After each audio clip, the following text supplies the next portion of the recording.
வீட்டுல மட்டும்தான் அப்பாக்கும் பிள்ளைக்கும் சண்டை வருமாங்க. கட்சியாவே இருந்தாலும் அப்பாக்கும் பிள்ளைக்கும் ஏழாம் பொருத்தம் தான் அப்படின்றத பாமக கட்சி தலைவர் ராமதாஸ் அவர்களும் அவங்க மகன் அன்புமணியும் நிரூபிச்சுட்டு இருக்காங்க அப்படின்னு தான் சொல்லணும். ஏன்னா கடந்த சில மாதங்களாகவே ரெண்டு பேருக்கும் நடுவுல ஒரு பெரிய போரே போயிட்டு இருக்கு.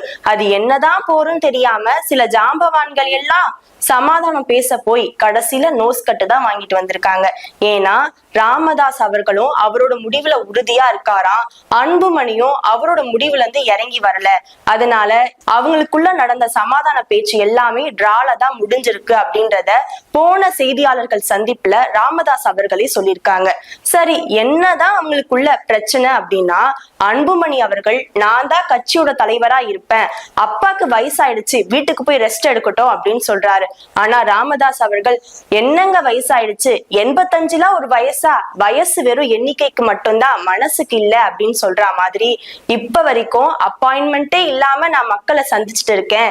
எந்த ஒரு போன் காலா இருந்தாலும் நான் தான் எடுத்து பேசுவேன். அப்படி இருக்கும்பொழுது என்னால எப்படி கேட்டை மூடிக்கிட்டு வீட்டுக்குள்ள இருக்க முடியும் அப்படின்னு அவருடைய ஆதங்கத்தையும் தெரிவிச்சிருக்காரு.